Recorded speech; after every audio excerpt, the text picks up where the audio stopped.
I'm working on a set of small block Chevrolet cylinder heads for a subscriber of mine. We're doing a long block for him. We're going to be putting screw-in studs in it, new valve guides, installing some hardened seats in the exhaust, along with some high-performance stainless steel valves. Uh-oh. I got to figure out what happened there. Oh, there it goes. That'll work perfect. Hey, happy Wednesday. How we doing? Let me get these heads glass beaded, and then I'll get to machining on them. So these are matching factory cores. Not only they're 993s, but they were made one right after the other one. Look in this water jacket. See that B63? This head says B64. Now it's pretty rare for Chevrolet to mark them that way, but these castings were marked that way. They also went through a production shop and were done by two different people and somehow went on the same engine. It's kind of incredible. I'll show you how I know. Here's what I can tell. Here's one head. Take a close look at them guides. Okay, got it? Now look at these guides. See the difference? So you guys can pause it if you want and put your answer down in the comments. See if you're right. Okay, here's the answer. The guy that did this head cared about his work and took pride in himself. And he spot faced these before he put the guides in. This guy didn't give a shit. Look at those things. It'll function just fine, but it just looks like shit. I'm going to spot face those the best I can. It's still going to have a little crumbliness to it, but it'll look a lot better. Hey, I was wrong about these things being cast at the same time, one right out the other. Hey, I was wrong about that date code inside. These heads were not cast one right after the other. Evidently that number was the inner mold, and they were made one after the other, but they were cast at different times of the day. So this head was made June of 71 on the 22nd. But, so here's that casting. Over here is what I'm talking about. See that clock? This thing was made at noon. And this head earlier in the day, in the morning time. This doesn't have 12 hands like a clock. There's only 10. So they were made the same day, but at different times of the day. Maybe even a different shift. I don't know. It's kind of crazy that these heads went through a production shop. Two different people doing each head, but then it went on the same engine. Typically in a production shop, they will, they just do heads and stack them and shelve them. Some production shops don't even care if they do the same casting number on cylinder heads. I worked at a shop like that and I didn't like it, and I always tried to pair them up when they asked for heads. It took the time to do it. And they just say, well, it doesn't matter. They're both 194s. Well, they're not the same, and that's not right either. Let's get these screw-in studs put in these things. Before I do anything, I'm going to fix the tops of these guides. So I'm just pushing these down out of the way.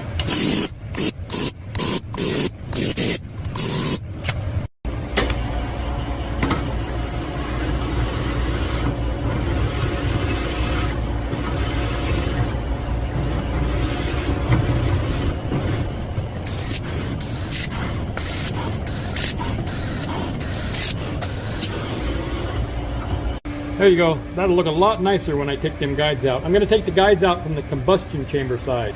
And I could have used a seal cutter on this, but I felt no need to beat it up. Now let's pull these studs. That absolutely served no function what I just did. But my name's going on this engine, and I want anybody thinking I did the guides like that. Hey, now I got it leveled to do the stud work. Okay, now we need some tools. The first thing I'm going to do is machine the bosses down with this. Then I'm going to pull them with my stud puller. I'm not doing that by hand. I'm going to power that socket with my machine. Then I'm going to drill them. Even though they're 3/8 already, I'm going to chase the holes. And then I'm going to tap them 7/16, 14. Then I'm going to eat some yogurt, so I got some place to put the tapping fluid. I forgot, I got to chamfer them too before I tap them. Let's get going.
Gotta keep picking the tool up and let it breathe, or else it'll get caught up in there.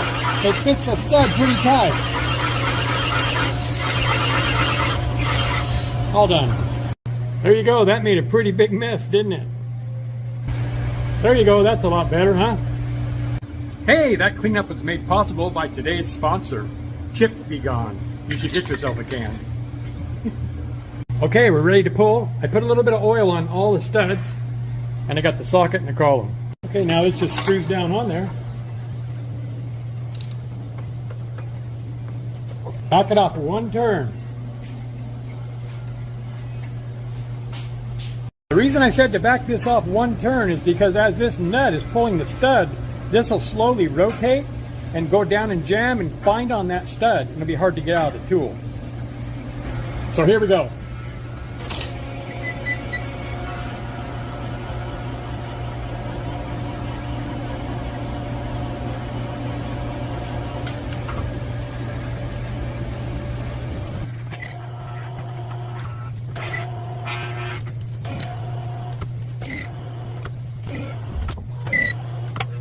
That's one.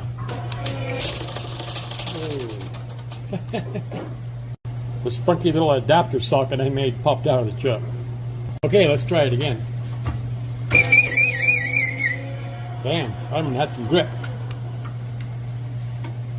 So I made this adapter out of just an extension. It's not a socket, and I just hand jobbed some little flats on it. They're not precision at all, and it just popped out, came loose. No big deal. Okay, the next step is to knock off that sharp edge with this chamfer. Or no, actually, no, it's not. Here's the next step. See those little edges there? We gotta get those precisionally removed, like this. Okay, here we go. I'm not gonna measure this. I didn't even measure these heights of these pedestals. I just cut them. I know how to cut them. Done it before. Here we go. That's it.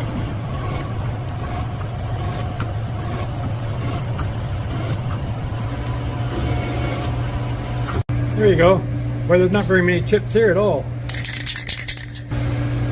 There you go. Get some, I'm telling you. Now I'm just going to drill them all 3/8. They go through the water.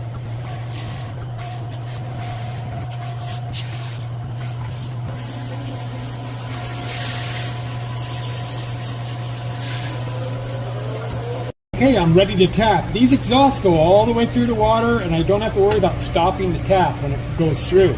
The intakes, they also go through the water, but then at the bottom of them is the top of the intake port. So I can't pass all the way through. I might have to bottom tap these by hand. The tap's going to slip a bit. That's okay. It's better than it busted. So here we go.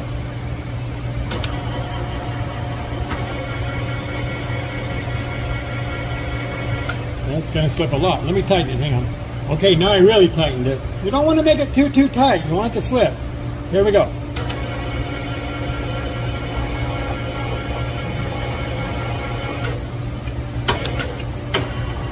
Now the more I use this, the hotter it gets, it'll grip better.